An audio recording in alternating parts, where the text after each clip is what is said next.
At ayan na po guys, disbursement successful. Your personal loan of 89,000 pesos has been deposited to your wallet account.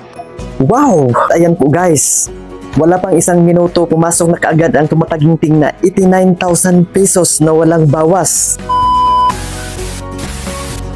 Hi guys! Maligayang araw po ng Lunes, March 17, 2025. Sa mga bagong pasok pa lang po sa aking YouTube channel, my name is Melvin and for today's video ay ibabahagi ko po sa inyo ang aking pag-apply, ang aking first time na pag-apply ng personal loan sa Maya.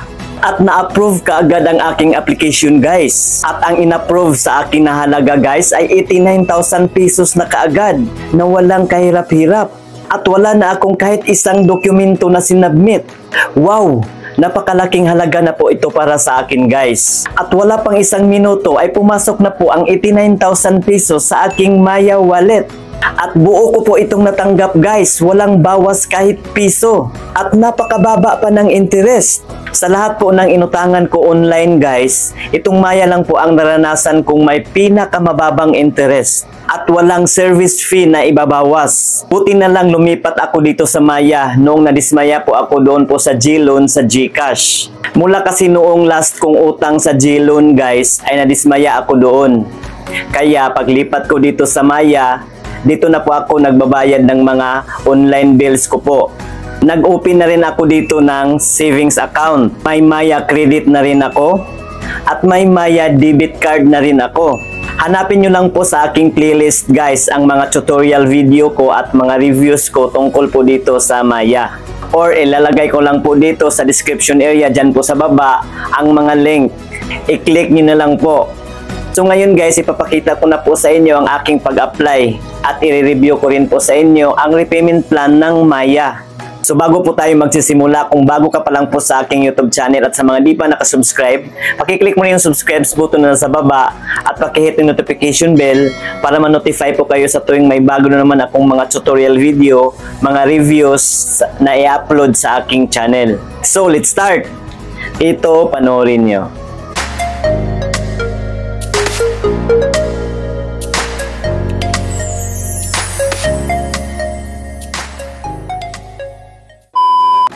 So ayan po guys, ang una ko pong ginawa ay syempre binuksan ko po ang aking Maya account. So sa makikita natin ngayon guys na ang laman ng aking Maya wallet ay 4 pesos and 55 centavos.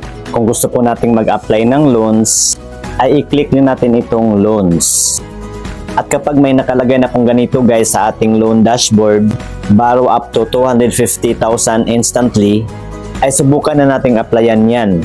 I-click lang natin itong apply now. Fund your big life moves instantly. Get a loan of up to 250,000 pesos. At ito po yung benefits sa kanilang personal loan guys. Low monthly add-on rates. Enjoy an add-on rate as low as 0.77%. Payable in up to 24 months. Flexible monthly payments. Get your loan in an instant. And easy loan management. Manage your loan repayment within the app. So ngayon guys, i-click na natin itong apply now. At ito po yung mga data privacy ng Maya personal loan. I-click na natin itong continue. So may tanong pa po dito guys na may pagpipilian po tayong mga sagot. What is this loan for? Para saan daw natin gamitin ang ating loan dito guys? So may mga pagpipilian po dito guys. Para ba sa ating bahay or lote? House or lot, new motor vehicle, business expansion, home repair, personal emergency, wedding, debt consolidation, tuition, travel or vacation, gadget, appliance or furniture, and others. So ang pinili ko po dito guys ay itong business expansion. Ito po kasi yung the best na sagot guys para sa akin. I-click ko lang ito and then i-click natin itong continue. Calculate how much you'll pay per month. So ito na po yung repayment plan ng Maya guys. Ito po yung isa sa nagustuhan ko dito sa personal loan ng Maya. Dahil nagpapakita muna sila ng repayment plan. So ito na po yung in-offer nilang amount na pwede nating i-loan guys o maaari nilang i-approve sa atin. Mula 15,000 pesos hanggang 250,000 pesos. At ang loan term na in-offer nila guys ay mula 3 months, 6 months, 9 months, 12 months, 18 months, 24 months, 36 months hanggang 48 months. So hanggang 4 years po yan guys. So ngayon, i-review natin ito isa-isa guys. Halimbawa, itong 15,000 pesos ang in-approve sa atin at kapag ang pinili nating loan term ay itong 3 months, ang mababayaran natin buwan-buwan ay 5,140.65 pesos.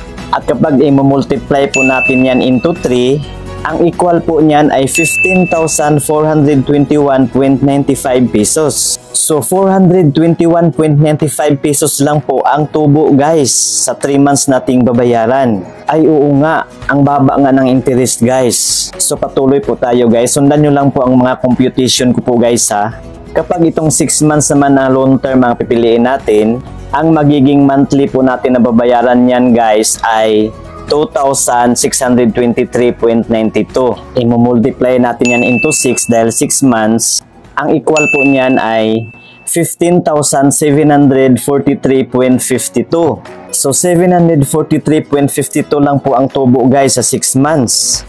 Kapag itong 9 months naman ang pipiliin natin, ang magiging monthly due natin yan ay 1,785.50 pesos. At kapag i-multiply po natin yan into 9, ang equal po niyan ay 16,069.50 pesos.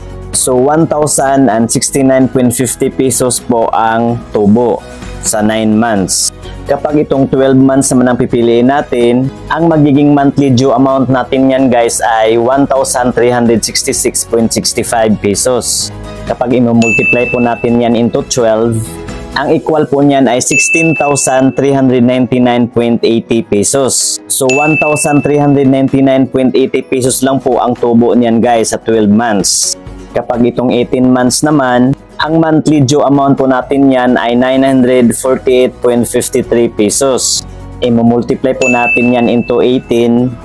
Ang equal po niyan ay 17,073.54 pesos. So 2,073.54 pesos lang po ang tubo sa 1 year and 6 months nating pagbayad or 18 months. At dito naman sa 24 months, ang magiging monthly po natin yan ay 740.19 pesos. At kapag i-multiply po natin yan into 24, ang equal po niyan ay 17,764.56. So 2,764.56 lang po ang tubo kapag 24 months natin itong babayaran or 2 years. At dito naman sa 36 months guys, ang mababayaran natin ito monthly ay 533.30 pesos. I-multiply po natin yan into 36. Ang equal po niyan ay 19,198.80 pesos. So ang tubo lang niyan guys ay 4,198.80 pesos sa 36 months or 3 years.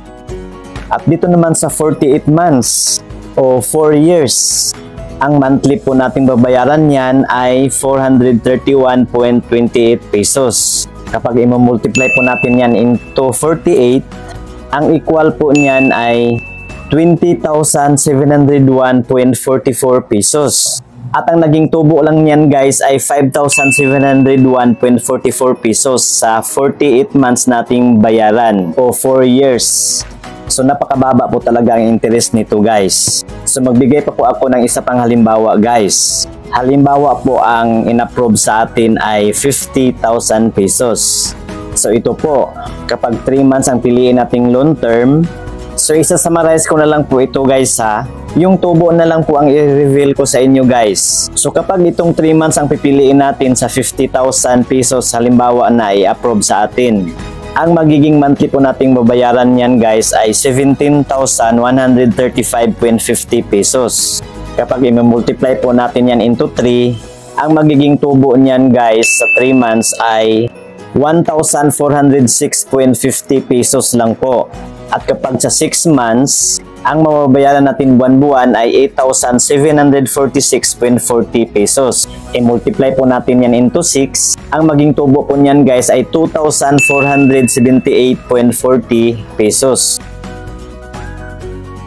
At dito naman sa 9 months, ang mababayaran natin buwan-buwan ay 5,951.65 pesos. At ang maging tubo niyan guys ay 3,564.85 pesos lang po.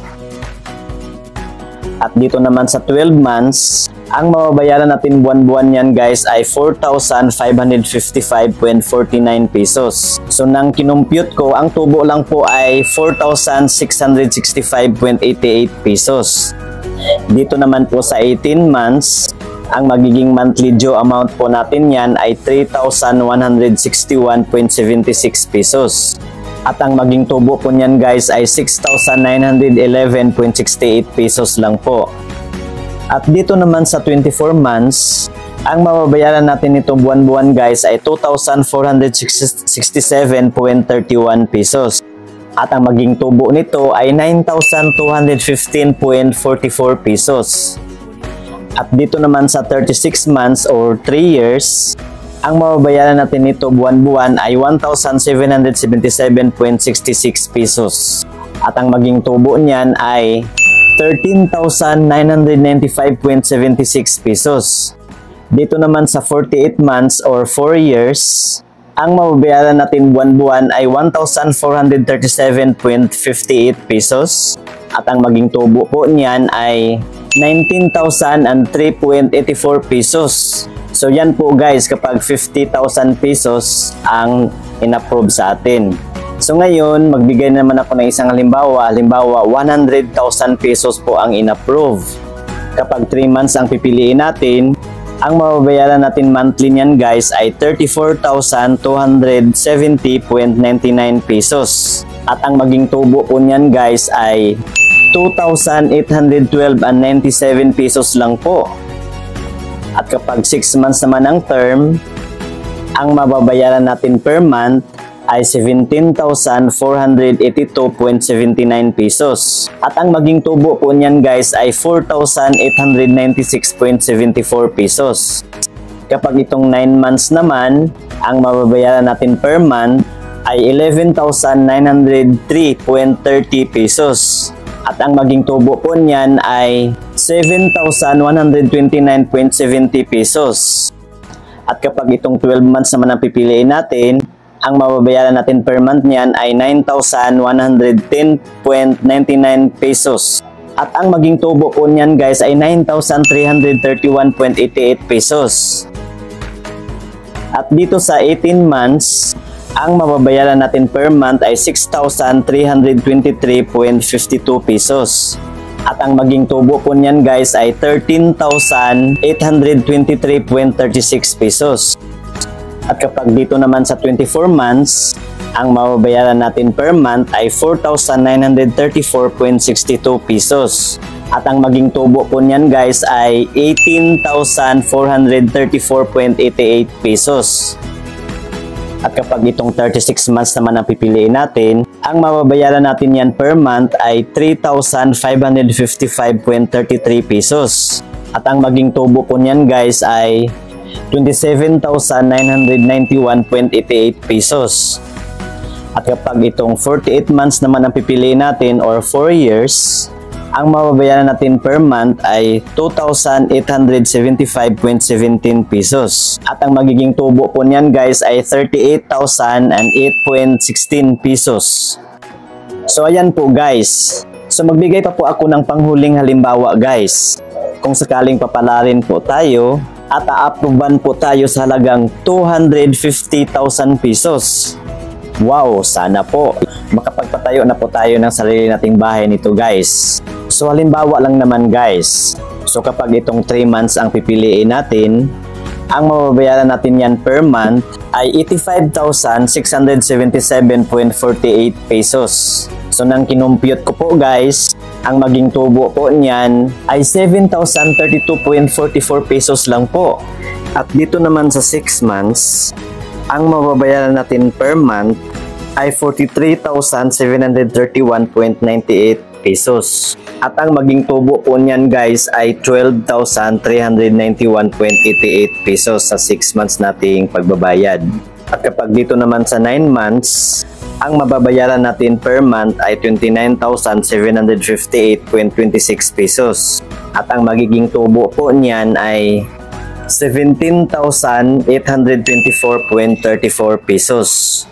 At kapag itong 12 months naman ang pipiliin natin, ang mababayaran natin per month dito ay 22,777.47 pesos. At ang magiging tubo po niyan guys ay 23,329.64 pesos. At dito naman sa 18 months, ang mababayaran natin buwan-buwan dito ay 15,808.80 pesos. At ang magiging tubo po niyan guys ay 34,558.40 pesos. At kapag ito namang 24 months ang pipiliin natin or 2 years, ang mababayaran natin buwan-buwan ay 12,336.55 pesos.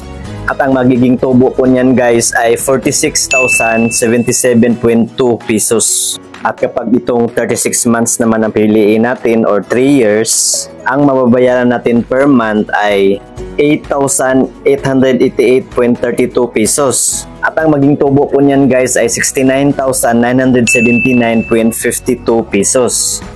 At kapag ito namang 48 months or 4 years ang ating pipiliing loan term, ang mababayaran natin itong buwan-buwan ay 7,187.92 pesos. At ang magiging tubo niyan guys ay 95,020.16 pesos sa loob ng 48 months nating pagbabayad. So yun lang po ang halimbawa ng pag-calculate kung magkano po ang ating hihiramin guys, or kung magkano po ang i-approve sa ating application. At least may idea po tayo kung magkano po ang mababayaran natin at kung magkano din ang magiging tubo natin sa bawat termino. So ngayon guys, mamimili na po ako kung magkano po ang uutangin ko. At uulitin ko po guys, ang pwede ko lang pong mahiram ay a minimum of 15,000 pesos and a maximum of 250,000 pesos. So halimbawa guys, ang hihiramin ko po ay 100,000 pesos. At ang pinili ko pong loan term guys ay 24 months. So ito na po ang mababayaran ko buwan-buwan, 4,934.62 pesos. So ang next natin gawin ay click natin itong continue. So may kailangan pa po tayong i-update na mga information guys. So kailangan pa nating lagyan itong how much is your take home pay. So magkano daw ang ating sahod na maiuwi sa isang buwan. So nilagay ko po dito guys is 25,000 pesos. Hindi naman po manghihingi ng proof of income itong Maya guys. Kapag gusto po nating palitan yung ating nature of work ay pwede rin, pero sa akin hindi ko na po pinalitan. May papipilian naman po dyan. Katulad sa akin, others yung pinili ko, and then kailangan pa natin i-specify ang ating nature of work. At ang nilagay ko na lang ay business owner. And then ang nilagay ko po dito sa source of income ay business. At dito sa job title ay self-employed or owner. At nilagyan ko po dito ang pangalan ng aking kumpanya or ang aking business. Next po ay kailangan pa natin i-update ang ating personal information na nilagay natin noong gumawa po tayo ng account dito sa Maya. Kapag may gusto po tayong palitan, pwede po. Pero kapag wala na, skip na lang natin.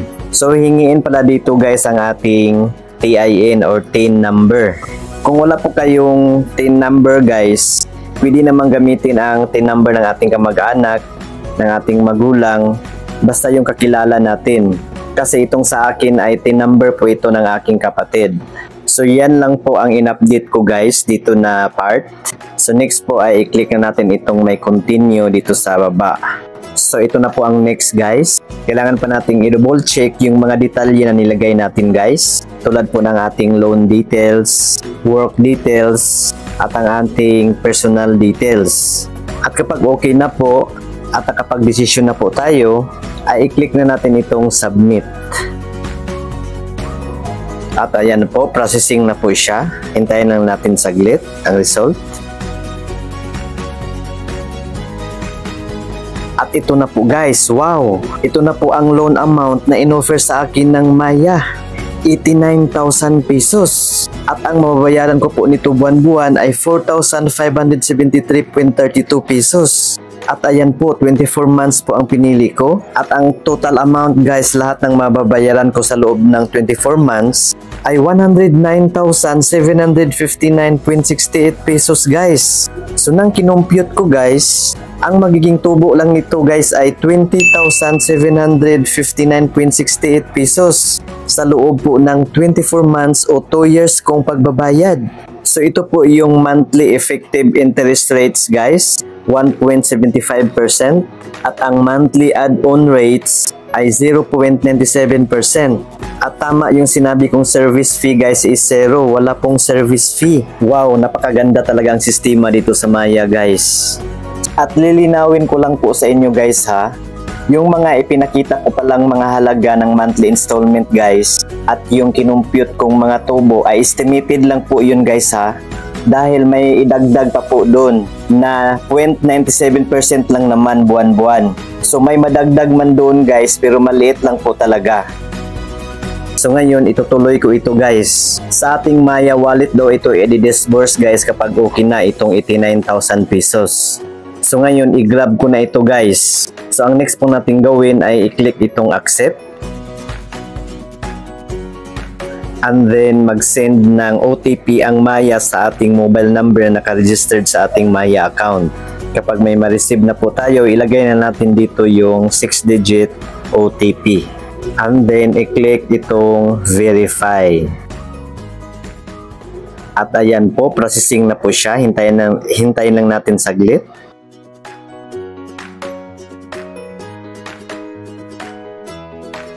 At ayan na po guys, disbursement successful. Your personal loan of 89,000 pesos has been deposited to your wallet account. Wow! So ngayon guys, i-click na natin itong go to wallet. At ito po yung laman ng aking wallet kanina, 4.55 pesos. So ngayon, i-refresh ko lang guys. Wow! At ayan po guys, wala pang isang minuto, pumasok na kaagad ang tumataginting na 89,000 pesos na walang bawas. At pagpindot ko nitong loans guys, ay pending pa po ang status ng aking loan application. Pero sa aking Maya wallet, ay pumasok na po yung pera. At maya-maya guys, ito na po nag-appear sa aking loan dashboard. At yan po ang karanasan ko po guys sa first time kong pag-apply ng personal loan dito sa Maya. At sa mga mag-apply po dyan, sundan nyo lang po yung mga steps na ginawa ko. So yun lang po. At sana may natutunan po kayo guys. Paki-like na lang po sa video ito kung nagustuhan nyo. At paki-share na rin sa iba para may idea din po sila. At para sa iba pa pong mga katanungan, paki-sulat lang po inyong mga tanong dyan po sa comment section. So yun lamang po guys. Maraming salamat sa panonood. See you again sa next kong mga reviews. Goodbye. God bless us all.